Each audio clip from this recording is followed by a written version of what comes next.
Welcome to Happy Millionaire, a show about how to make profit with a positive impact and stay happy along the way. In today's episode, we're going to be talking about why I decided to go into a cabin in the middle of the woods and why anti-meta activities are going to become the norm in the future. We also talk about why and how visualization works and how to figure out exactly what you want. And that's really important because if you don't have vision of what you actually want, how can you execute on said vision? And do stick around to the end because Jay breaks down FTX and the 4 red flags that we should have spotted with its founder, SBF.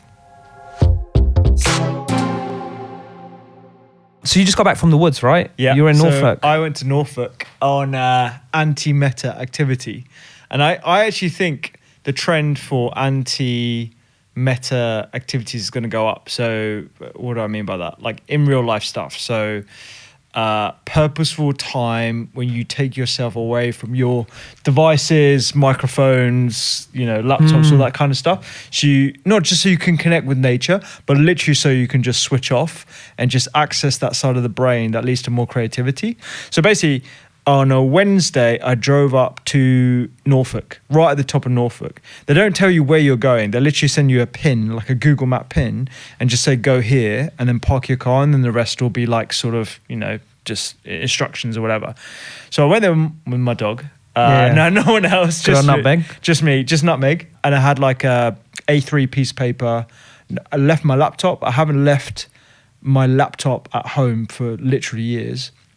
So drove up there, you park your car, and then no one's there, literally, like you're just parking off this little A road, like country road, into this like dirt road sort of thing. There's a wheelbarrow and a torch, and it just says like, go this way. So you put all your shit in the wheelbarrow, including your food and everything, and you walk into the forest like 400 meters, and then suddenly you come to this clearing, and there's like a little bonfire, there's a modern looking cabin, solar panels, and you go in and it's all like, it's actually quite nice. It's kind of like if Soho House did like cabins in the wood. It's a Soho farmhouse. Yeah, it's basically like Soho Farmhouse, but without the amenities. So like you can't just order room service. There's literally nothing there. There's no reception, there's no Wi-Fi, there's barely any hot water. There's like a kettle, a coffee grinder, a bed. But the best thing about it is the windows. So it's almost like floor to ceiling windows. And when you wake up in the morning, all you see is forest. And it's phenomenal. And so I woke up in the morning the following night after cooking myself dinner. And me and Nutmeg were just like staring out into forest for ages. It was raining. And then I was like, oh, sod this, let's just go out. So put my overalls on, went out, and then we just went for a walk and got lost for 2 hours. And mate, I can't, it sounds so douchey to talk about like, I'll do this like in real life and get back to nature. But honestly, for someone who spends so much of their time on social media, consuming social media, creating content, and generally being in front of a laptop, it was amazing. I recommend it to everyone. So you were in a cabin. Yeah. There's a bed there, and essentially there is no routine. You decide the routine, right? I decided everything. My schedule. I mean, obviously I woke up early and I did a bit of exercise, but that's just because that is my habit. Yeah, of course. Rupy. Yeah, exactly. Yeah. But there's like, there's a log burner. And so, I did my best lumberjack impression, and I put, my logs on, created a fire that night. So the first day you probably settled in, because it's like any holiday, right? It takes one day, you're just settling in. You're like, wow, this is new. And then it usually takes sometimes a day or two to actually settle in. But what were you like? So then you went to bed, next day you woke up. I'm assuming that's when... Dude, I just leaned into the boredom. It's almost like, when you do a meditation, the first few minutes are just like, oh, I've got to do this today. Oh, I've got to, what about this person I'm meeting? Oh, I've got to make sure I make that phone call. Or I've got to, you're just kind of like going through a to-do list. And then you kind of like realize, oh, those are my thoughts. And then you start watching your thoughts, and then you smile internally, and then you just get into that. Okay, well, I'm just walking, or I'm just sat here, or I'm just like concentrating on my breathing. And actually, when I was in the forest with Nutmeg, we were just walking, and it was raining. I was listening to the sounds, and it was great. I feel like a dose of boredom is necessary as the antidote to our sort of hyper connected, very busy lives. And it's not just like literally busy, it's like busy minded lives. So yeah, no, it was epic. It's interesting. So one of the books I'm reading is called Supernatural, and it's Joe Dispenza book. Oh yeah, you love Joe Dispenza. Yeah, right now, I'm a fanboy. He's like But your new guru, right? He's the guy I think I'm learning a lot from right now. And he talks about just the brain waves, because right now in our crazy lives, what he calls it like the beta state, right? Where we're just constantly chasing that dopamine, right? That next hit, whatever it is, whether it's making money or whether it's through friends, social life, food. And essentially what he's saying is that we all need to go to the alpha state where things just slow down. And that's the moment where you can be creative, you're relaxed. That's where you can hit the loving, joyful state. So it felt like this whole trip you were out of that beta state into that alpha state where you're relaxed, and hence you're being more creative. You can be more connected to your soul.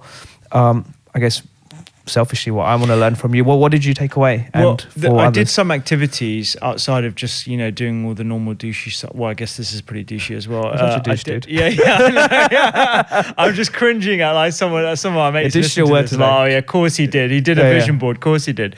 I actually did a vision board. It was pretty sick. So 5 years ago, 2017, I did an exercise with a couple of friends of mine. It's like a guided meditation that she was doing, and she guides you through like a 5-10 minute meditation, and then she starts asking you questions, and you're meditating, your eyes closed or whatever, sat down on the floor, and she's just asking you questions. She's just like, it's 10 years in the future, you're waking up, where are you? What does it smell like? What are you sleeping on? What are you getting up on? How does your body feel? What's the temperature? What's the weather outside? All these different questions. And basically what came to me was like this picture of this future that I want to create for myself. And this, we weren't on psychedelics or anything like that. It was literally just meditation. And that day I wrote down what I wanted to do in a year from 2017, 5 years, and then 10 years after that. And I literally wrote down, things like passive income, being in a power couple, settling down, figuring out what my business is, the ability to work from anywhere in the world, all these different elements. And I looked back on that whilst I was away, and dude, it's incredible how many things I've ticked off. Obviously, I got married this year. I run my business from wherever. I was in Australia for a month earlier this year. The podcast has taken off. All the other elements of my business, by virtue of having an agency that's based in Berlin, allows me to do loads of remote work as well. The app is obviously, it doesn't really matter where in the world I am, I can still run that. So it was a really big realization, one that I hadn't realized before. And then the exercise, I would have brought it in with me as like a show and tell. All day 3 papers. Yeah, I put it in the log burner because I wanted to make some other ones. So I don't have that anymore. And I basically mapped out all the different things that I want to do with my business aspect to the life, and then like living aspect to life. Like we talked about that central table. And so I wrote that out, and I basically just kind of like put the building blocks of my life together. What kind of business I have, the different elements of the business. One thing that I came to realize is actually I love almost like consulting or giving guidance to other entrepreneurs. Because even though I'm still kind of junior on my journey, I think sometimes you can still be a teacher of other people along the way. Funny thing actually, whilst I'm on this monologue, I was just interviewing someone for a position at Doctor's Kitchen. He's a UX designer. He's just come from another startup.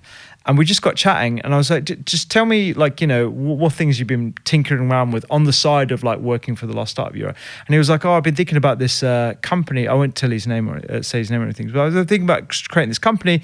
It's sort of like where you can source really high quality meat from. That's fully pasture raised. There's no antibiotics or hormone used, because it's very hard to actually source that, even when you go to reputable butchers. And I was like, sort of like Butcher's Box, but for the UK. And he was like, yeah. And I was like, is there a Butcher's Box in the UK? And he said no. And I was like, why aren't you doing that? Yeah. And he was like, oh well, I did, and I started creating a marketplace, and I had this dev guy, and he ended up doing another project. And I was like, well, what's the state of that now? And he was like, well, I got involved with this other startup, and so I kind of like shelved it for a bit. And I was like, dude, you're sitting on a really good idea. There's information asymmetry about the quality of meat products. I know that's something that I would use, and a lot of like, people that I know within this industry would use, health conscious people for sure. People are coming around to the idea that most meat that you find in supermarkets is sort of poor quality. With Brexit, we know that the quality of meat is going to go down because we're going to have to import it from all these other unreputable sources like America. This is a really good idea. So like, and I just basically, and he was like, yeah. And I was like, this is what you need to do next. You need to go get your first 100 customers, go and get them to pre-sell it, start something on Kickstarter, get your first 10K in, and then build your proper marketplace. And he was like, yeah, I probably should do that as well. And he's got the skill set. He's a UX designer who's been in startups his whole life. So I kind of feel like I want to do that element of, business building as part of like whatever I'm creating in the future. I think the visualization techniques you're saying are super, super powerful. So I've done the same. So I've always visualized my goals. I actually read them like once a week. So I'm constantly reading, but there's more advanced techniques. And I do recommend, I wish this was something we were taught at school, right? Like, hey, do these visualization techniques. It does actually work. I know some people might be listening to this going, oh my God, this is woohoo stuff, but it does work, because if you can get your mind in that place, basically your thoughts become your feelings become your action, and it all is linked. Like there's neuroscience that proves it. So there's something called mind movies. I don't know if you've seen that. So mind movies. Joe Dispenza talks a lot about it, but also a lot of other people, where rather it being just words, you can turn it, the next step is doing in pictures, right? So you visualize, hey, put a picture of your Lamborghini or your perfect couple or whatever it's going to be, right? What mind movies are is you're putting short video footages. Maybe you've created them, or you can get stock photos, but at the same time, you're also putting words of affirmation on these videos. So these are words that connect deeply with you. So just say, I want to feel energized and be healthy, right? And on there, you've got pictures of you doing some yoga and some workout, right? Maybe yourself, or it might be someone else, but these are words that connect with your soul and connect with your heart. And these are videos that connect with you. And then thirdly, the element is of music.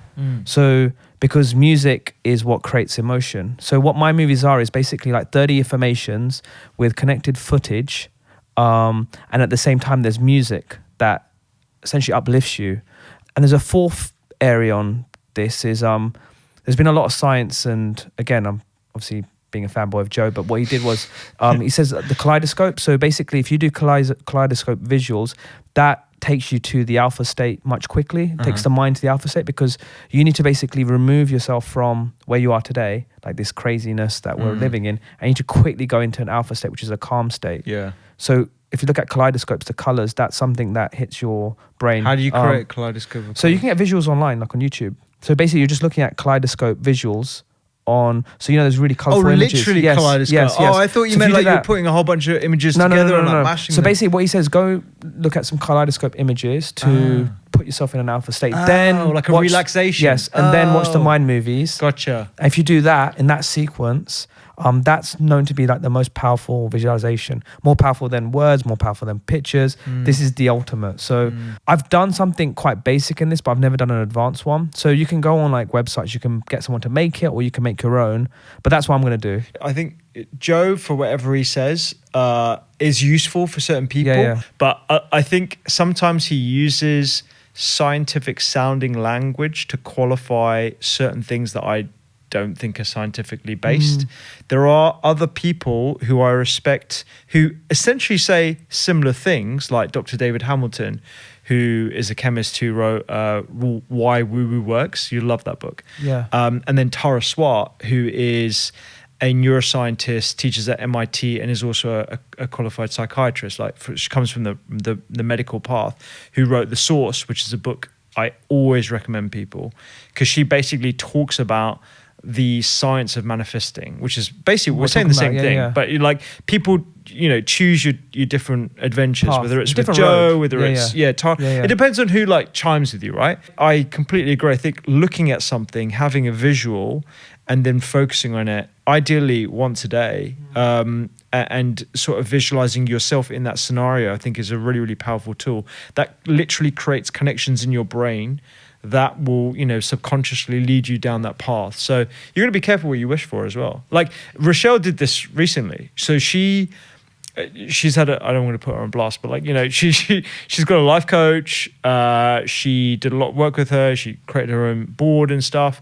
And one of the clear things on her board manifested itself within 6 or 7 months. But in that manifestation, she's now like looking at the next thing. And it's kind of like, well, I didn't really want that actually. So this is actually the next thread I wanted to talk about. We're pretty lucky to know what we want in life. We're really lucky. Do you know? No, we've made a lot of mistakes. I've made loads of mistakes, yeah. But I think I'm certainly in a position now where I've created threads towards what I truly want to happen. And that's quite unusual, dude. A lot of people are like doing the same thing every day, day in, day out, in the vacation, whatever it might be, and they're not really truly following their passion. I get it, it's easy for us to say we're in a position where we can actually manifest that, but a lot of people don't even ask the question what they want. Yeah, no, you're right. I think we're very lucky. But I think, look, there is a clear pattern. If people are listening, they're like, okay, like they might think you and me have done well.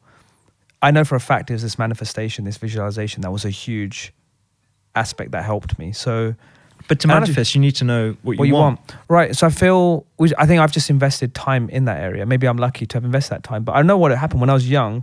Every Sunday, I just made it as a me day quite early on. Yeah. I think that was what happened. So on Sundays, I generally won't do much. When I was younger, I used to just sit there on my couch. Really weird, like since quite a young age. Dude, I never did that. Yeah, it's really weird. I was such a busybody. No, on Sundays, I don't know why, I just said, hey, it's actually quite cool to sit on a couch and just to write stuff. I don't know why, I was really weird. Really? Yeah. Actually, it was after uni. It wasn't during uni, it was after. And I think a lot of it probably spurred from like Tony Robbins and some other stuff I went on, because I realized that this whole aspect of writing and thinking what your brain wants and putting it on a piece of paper, like it's been something that's in me. And I also like write down my values. And so in a way, I have programmed myself quite early on to... I'm not surprised where I am. Weirdly, yes, some things have happened which have blown me away, but in a weird way, I have manifested this. Mate, you're basically describing what I purposely had to do in Norfolk. Yeah. You're basically doing that every Sunday. Because that's the other thing. That's why we're doing the podcast together, right? You don't need to like drive yourself 3.5 hours out of the city to sit in a forest and like you can sit on the couch. You could just sit on the couch and do it. But I didn't want to tell you that. I thought it'd be more funny. You want me to like just work it out myself? Like, mate, we could have just sat on the couch. No, I'm just here to watch you, buddy. This is all good. That's why this podcast. This is my time to hang out with you. See what crazy stuff you're up to. A few things I was kind of just whiteboarding whilst I was driving somewhere with Rochelle the other day, because she's in that sort of position where she's in a job, she's good at her job, but is it something that gets her fired up in the morning? No, not really. Does she want to do a side hustle or find out what side hustle? Yeah, probably.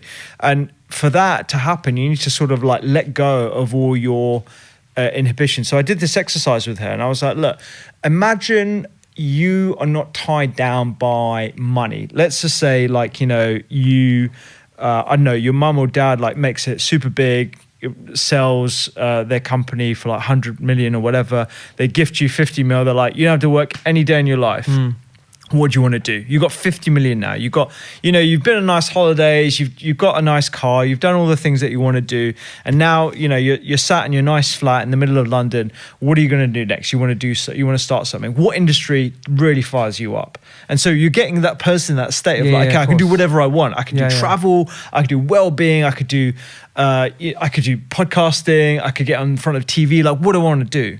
And so you map out those different industries, and then you figure out, okay, where's my skill set? Like, where am I curious? What do I want to learn a bit more about in those different industries? And then you just start drawing all these different circles and seeing how they intersect with each other, and then you can sort of graft or like research that. So there's two levels there, and then the third bit is research.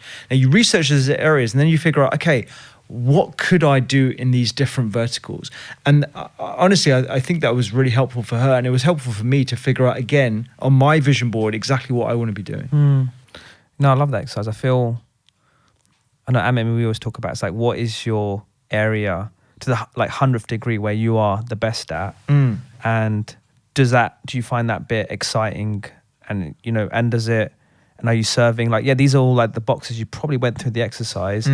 So I'm curious what I'm sure Rochelle will pitch to me one day. So I'm sure she'll go, okay, Jay, let me pitch this idea to you. So I'll wait for the pitch. I just think like one of the things that I was saying to her is like, think about the idea and then think about the leanest way in which you can test that idea. We can bring her on the podcast if she ever I don't think she wants to be on the podcast either, mate. No. All right. So My friends on FTX, man, what the hell has just happened, right? Your mate? No. Oh, right. No, it's not my mate. It's not my mate. But yeah, wow, what's just happened? So I'm sure some people may know bits about the FTX. By the time this goes live, it might be a week after the big news. But essentially, FTX is one of the largest crypto exchanges in the world, right? And they've just filed for bankruptcy. Yeah. So what happened is the owner of FTX is this really big character. He's this 30-year-old who's worth $25 billion. Well, no longer, but he was. And his name's Sam Bankman-Fried, right? And so they call SBF, that's his like nickname.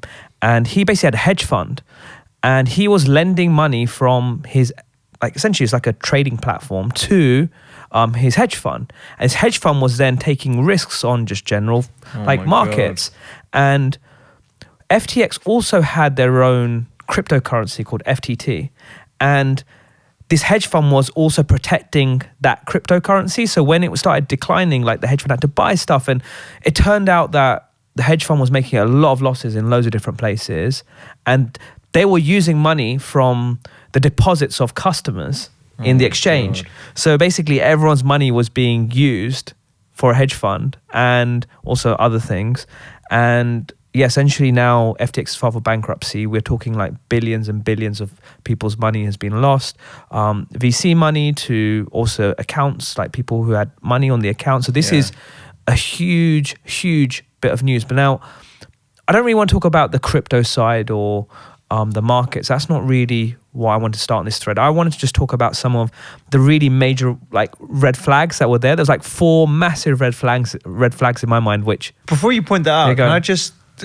Yeah. How on earth is this possible? So, forgive my sort of ignorance in this. So, a guy starts a equivalent of Coinbase, would you say? Yeah. So basically, an exchange where I can buy Bitcoin or Ethereum or whatever.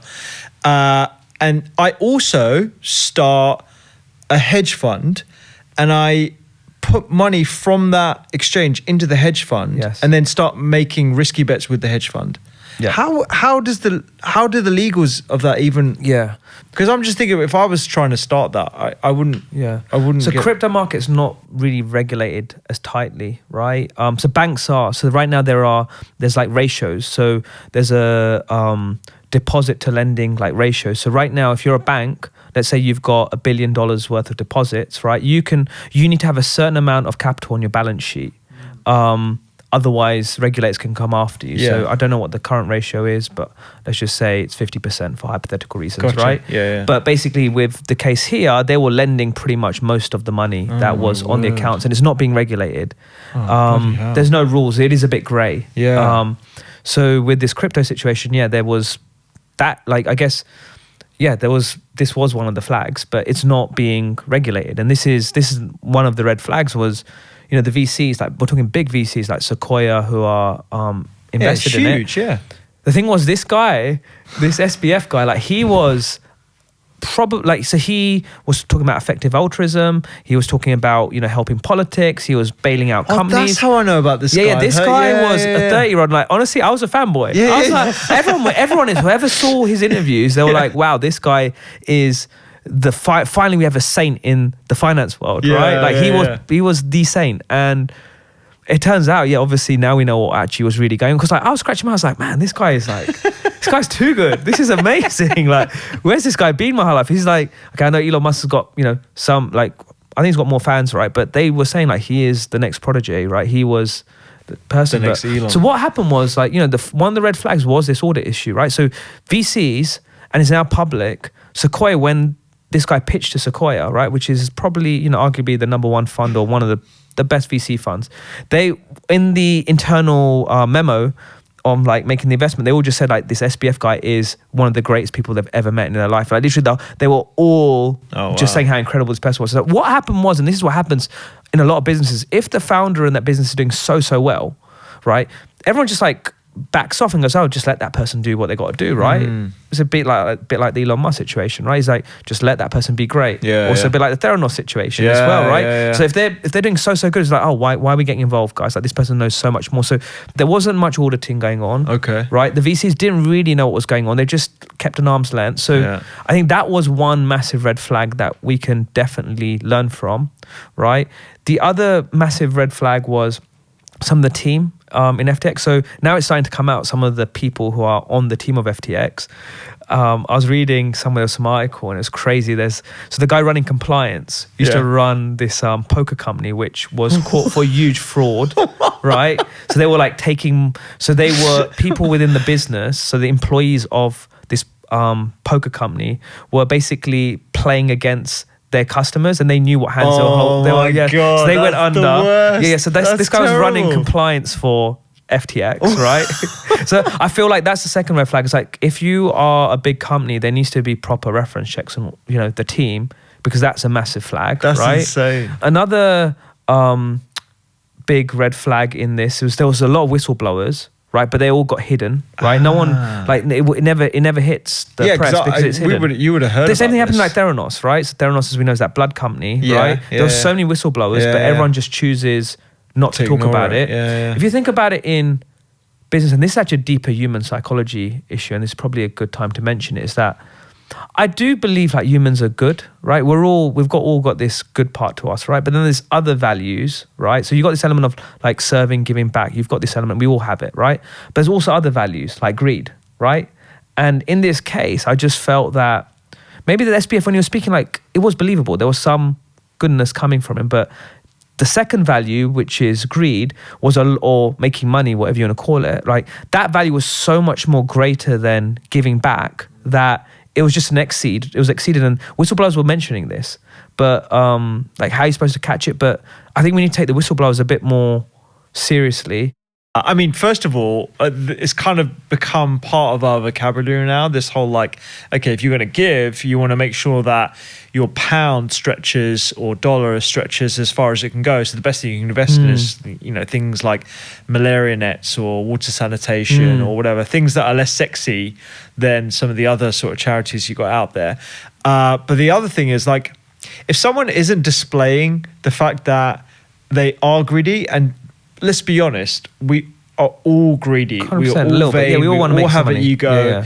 Part of what I love about doing the pod is actually the fact that we are talking about mixing happiness and the desire to create wealth. You're not like hiding away from the fact that you are trying to generate wealth, right? And I think it's an important balance. And if you're hiding behind this whole effective altruism thing, it's easy to say this in hindsight, that's a red flag. That's a red flag. If you're running a finance company, you're like, oh, but we also just want to give all this money to I don't know, man. He was also willing to help Elon on the Twitter buyout. So really? Supposedly he put himself down for $3 billion. And Elon, yes, he did. He put himself down for $3 billion. Elon's like, this is a bit weird. So there's some trail for that that's come out. Elon fanboy as well. He's an Elon fanboy. Wow. So the fourth one. So this is something that actually my brother mentioned as one. I think is so right. Is there needs to be like more peer reviews, more peer-to-peer feedback. So his peers, i.e. the Coinbase guys, the Binance people, they flagged his model that they knew what was going on in the background. They knew about his hedge fund. People knew what was going on, right? But they weren't taking the peers' feedback that seriously. And I feel like that's something that somehow we need to be more open to hearing for companies, because they're not just peers, they're competitors, right? True, but I feel like competitors talk a lot of shit about each other. That's true. Look at Lyft and Uber. That's true, but I feel like, fair enough, it doesn't have to be competitors, and it has to be people knowledgeable in that space, and they know that it is not biased. It's just like experts in this area, right? That's maybe the form of regulation, that they have to go speak to these people. Every 6 months they have to go speak in front of them, and they have to open up their books. And it's all NDA'd, it's all protected. People did flag, whether it's competitors, but lots of people did flag some of the issues, and it just got ignored. Because the thing was, this guy was a marketing genius. He was on New York Times. He was on Wall Street. He was doing interviews with all these people that billions of people were watching, going, "Why, this guy is incredible." But isn't it funny? Like, because this could have happened happened to multiple entrepreneurs along their journey. Like Elon Musk famously, I remember listening to an autobiography of Elon Musk in the car with Amit when we were driving to Austria. And I was like amazed at how many times he nearly lost everything.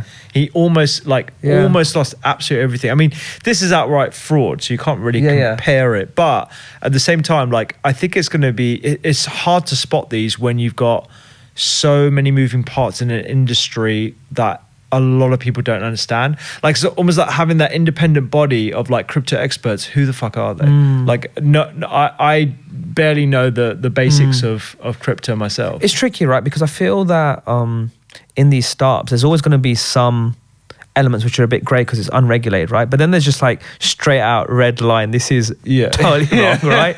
So I think like all startups, like, you know, being an entrepreneur, you got to hustle, you got to like move around, right? But like then there's just like extreme levels where you're literally taking people's money and putting it into a hedge fund. Like, so I just feel like, so I think hopefully these are some, I don't know, something needs to be done because I know so many stories and don't disclose. Like, I know so many situations that are happening where, like, you know, the marketing looks so great from the outside, but actually inside, we know there's something wrong, right? If someone's listening to this and they want to expose themselves somewhat to crypto because they believe in, you know, people do want to expose themselves to the potential gains from crypto. Like, where would you? Honestly, I'd say that they have to really, really understand what they're investing in. Like, but the thing is, it's complicated. Yeah, so complicated. But there's the thing, it is a bit like gambling. Like, speak to how much of your wealth would you? I haven't got much. I haven't put much in. Like 5%. No, nowhere near. Like nowhere 1%. near. Oh, okay. I'm just watching from the sidelines. I might miss it, but I'm all good. I'm like staying in my lane. I'm the same. I'm probably I'm like well out of it. I know. We know a few people that are bullish on the idea of. Yeah, I just think, you know, I think the main thing I want to just get away from this like thread is that, yeah, there are certain things that need to change for startups. And B is just, I know the bit that I'm most fascinated is in that human psychology is like the values of greed and giving back. There's a paradox with everything in life, right? But this is a really extreme situation, right? And I think it's a good one to just understand because you just don't know what's underneath, right? Yeah. And this was a prime example where it got exposed, but let's see. Did you watch the GameStop saga, by the way, on Netflix? Yes. Oh my God, it was so good. Yeah. It was crazy. Like, the whole sort of background to that story is amazing. And I think you're going to see that again and again. Oh, of course, we're going to see a lot more. I wonder what the next one's going to be. I'm glad you made it back from the woods okay, mate. I swear I was sounding like Little Red Riding Hood. We had stopped doing the ratings for a couple of weeks, but it's back by popular demand. Oh, no. I thought that was a great episode, actually. Because okay, you enjoyed it. Good. Well, it depends on who our audience is, because if they're a bit woo-woo, they'll be totally into it. But if they're very, like... scientific minded, I would be like, what? Scientific minded. So I range from like 2 to 8. So switching off and leaning into boredom, I thought, because it almost seems like society is just like progressing at an exponential rate, and these advancements that we're having often like detract from the human experience, whereas like switching off and going back to sort of nature, it's amazing how like pleasant that is for like the soul, or you just feel so refreshed from those type of activities. And a lot of the tech advancements are moving us away from human values. And there's this movement called Humane Tech by one of the early guys at Google on tech that Tristan Harris. Yeah. I didn't know he's done a really good TED talk, and there's a Netflix show on it as well. It's almost like, you know, people are using psychedelics to access the default mode network, right? Yeah. The DMM, which is, you know, your sort of like balanced state, whatever you want to describe it as.